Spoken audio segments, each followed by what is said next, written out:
What's up, everyone? We're One Track Gamers. Today it's me and Amanda. Hello! Today we're fighting the Cloud of Darkness, which is the new raid in Final Fantasy XIV. The final tower, if I remember right. Yep, last of the existing content 24-man raid. They're adding a new one, though, at the expansion for Alexander. That'll be fun. Yeah, you actually apparently get to climb Alexander itself and go inside, and that sounds interesting. For those who don't know, Alexander has been a summon in many titles of Final Fantasy. It's a giant armored Castle machine thingy. castle that just wrecks stuff. It's great. So that'll be good. I never played... Final Fantasy III is the only one I never played, so there's not really any nostalgia in this fight for me, but apparently this is just awesome.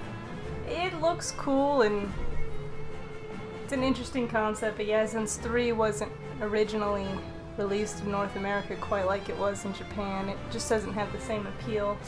It's still a really neat area, and everyone takes a while to get buffed and have 24 people decide, let's do this. Yeah, so we're kind of waiting around, and then there we go. When we recorded this was brand new content, so not everyone knew the fights yet, and it was kind of fun. It was, you know, kind of a learning process with 24 people. So, she's big and she's green. Yep. And then people marked where they're going to want to stand later. Check out that outfit. She's really big. She really is. Luckily, since you can't get behind her, you don't have to worry about positional stuff. I think it activates like no matter what, because there is no backside. Yeah. So, as a monk, I'm not getting penalized constantly for not being able to hit her behind, because you can't get to her behind. That sounded a little weird, but you know what I meant. Yeah, she does the classic E-Freak Dash style move where she disappears, warps somewhere around, and then you gotta get out of her way because she'll just kill you. I kind of like this fight. It's got some cool mechanics. I like the cloud phase later on. The raids are just interesting because it forces everyone to work together, where normally people don't like to work together. No, they don't. I mean, it still sucks that this one's pretty good about it, but the other ones, you have people fighting over what they think they should be attacking, and they still want to. Everyone wants to play their own way, which is fine, but you got to work together for it. Right.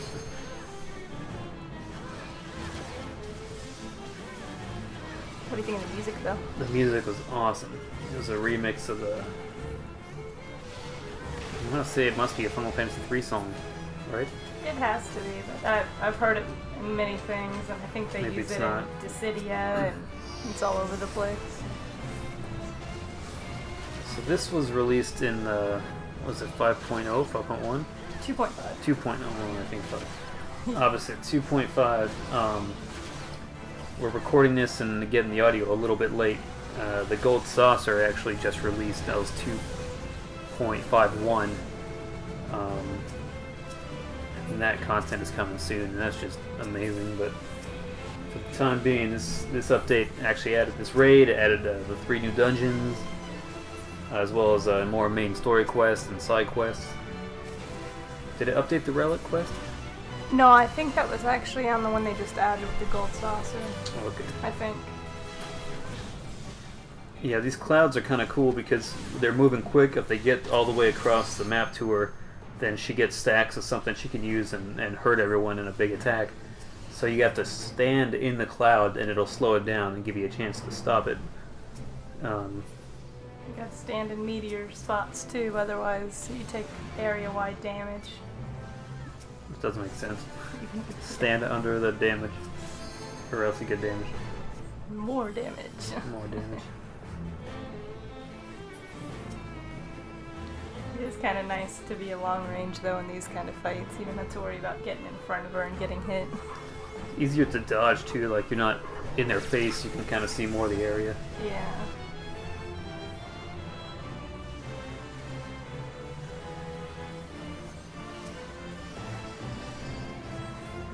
It's very colorful. Yeah, it is. The Shadow Lurker. So these guys spawn their arms. They die with one hit, but if you don't take them out, then they do big AoEs, and they hurt pretty bad. Yeah, they do a bad breath type attack that lowers your stats and poisons you and all kinds of annoying stuff.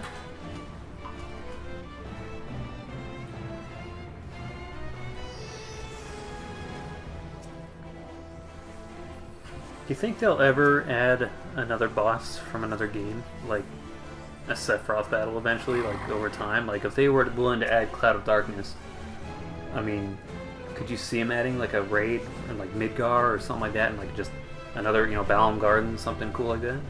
I don't think they could do one like that. It'd have to be something that's more animalistic, I would think. Kind of like this is all in the void and the area, the world of darkness, and all these monsters and shadows and crap.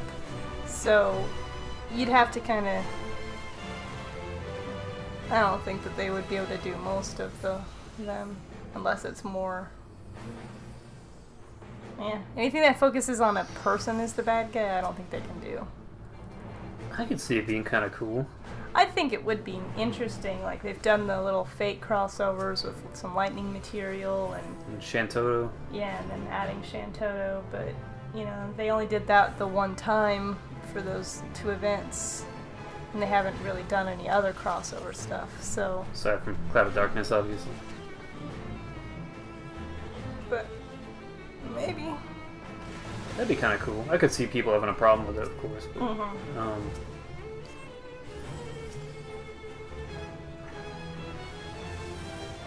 clouds.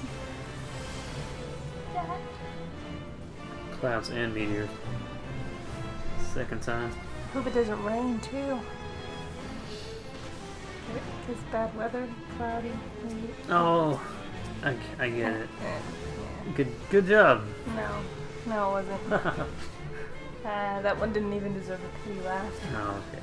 Thanks though. Yeah, you got it.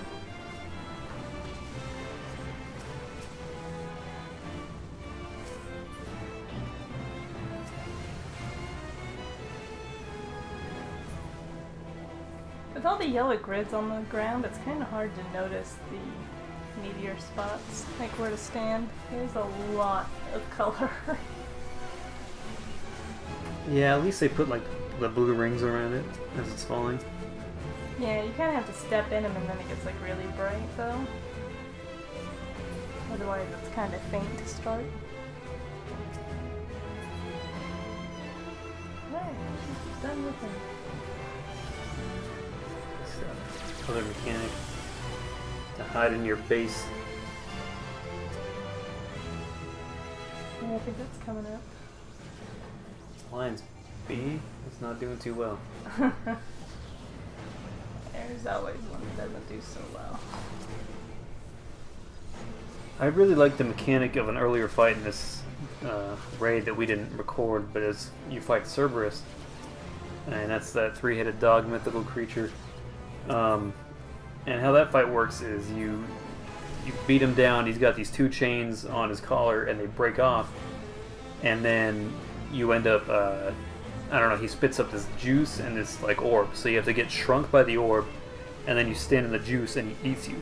And it actually warps you away to another zone where you're like inside his stomach, and you have to like beat up the insides of his stomach, and it's really cool. Yeah, it was an odd...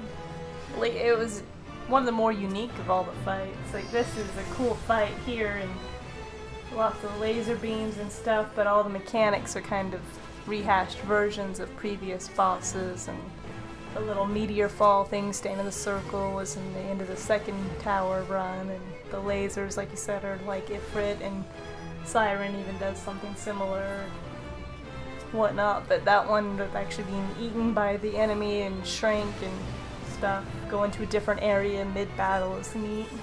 Yeah. When you beat up his stomach, the stomach acid like rises up and pushes you out, and then you get thrown up and do it all over again. I used to get...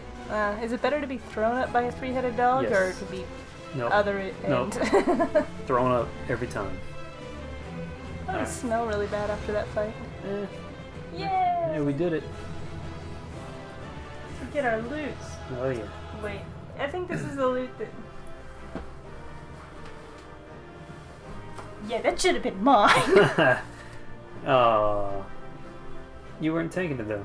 No, but I was the only other person in the party with a level 50 tank, and then that stupid person who was a summoner who only had a level 20 tank decided to roll on it. Well, They didn't need it. no, They they couldn't didn't even need it. use it. No. And they ruined their weekly drop. That's all they're gonna get. All right. Well, thanks for listening.